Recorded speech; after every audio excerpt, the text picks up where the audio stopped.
இந்த உலகத்துல கூடிய மதங்கள் எடுத்து பார்த்தோம்னு சொன்னா யூத மதமாக இருந்தாலும் சரி, கிறிஸ்தவ மதமாக இருந்தாலும் சரி, இஸ்லாமிய மதமாக இருந்தாலும் சரி உரிமை கொண்டாடுது. இப்ராஹிம் நபியை பத்தி அதிகமா பேசப்படுது.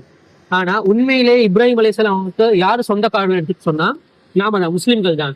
அல்லாஹ்வே தனது திருமறை குர்ஆன்ல என்ன சொல்றான்னு சொன்னா, இப்ராஹிம் யூதனாகவோ கிறிஸ்தவனாகவோ இருந்ததில்லை, மாறாக அவர் உண்மையான முஸ்லிம்களில் ஒருவர் என்று அல்லாஹ் குர்ஆன்ல சொல்றான்.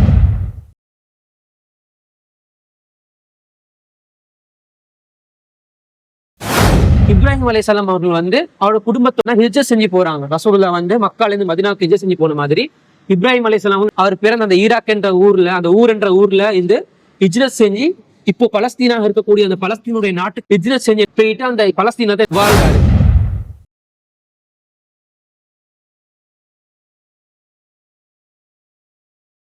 நீங்க இப்ப சொல்லுங்க எங்களுக்கு, அவங்க ஹிஜ்ரத் வந்தாங்கன்னு ரஹீம் சொன்னாரு. அதுக்கு பிறகு அவங்களோட வாழ்க்கை எப்படி போச்சு, எது மாதிரி நடந்துச்சு, அதை கொஞ்சம் எங்களுக்கு சொல்லி தர்றீங்களா? ரொம்ப நல்ல கேள்வி கேட்டீங்க. இவர் இப்படி போல என்ன நடக்குதுன்றா, அவர் தன்னுடைய மனைவி சாரா அலைஹிஸ்ஸலாம் அவர்களையும் தன்னுடைய சகோதரர் மகன் லூத் அலைஹிஸ்ஸலாத்தையும் கூட்டிட்டு போறாரு. இப்படியான ஒரு சூழ்நிலையில அவர் எகிப்து நோக்கி பயணம் செய்யறாரு. எப்படியா தன்னுடைய மனைவியை தான் அந்த நேரத்துல கூட்டிட்டு போறாரு. கூட்டிட்டு போனா அந்த எகிப்தில் இருக்கிற மன்னன் எப்படிப்பட்டவன்னு ஒரு கொடுமை.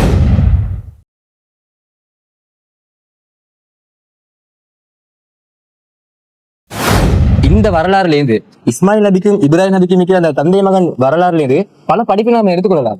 எவ்வளவு ஒரு பெரிய அருட்கொடை, இந்த நரபலி என்ற ஒரு கொடூரமான ஒரு கல்ச்சர் இல்லாமக்கிட்டு பலி கொடுக்கறதா இருந்தா பிராணிங்க மட்டும் கொடு, மனுஷனா கொடுக்கவே கூடாது. நமக்கு எல்லாம் தெரியும், நம்ம இந்திய பக்கத்து நாடுல வட இந்தியால எவ்வளவு நரபலிகள் நடக்குது. இன்னும் இந்த 21ஆம் நூற்றாண்டுல கூட அதிகமான நரபலி நடக்குது வட இந்தியாக்கள்.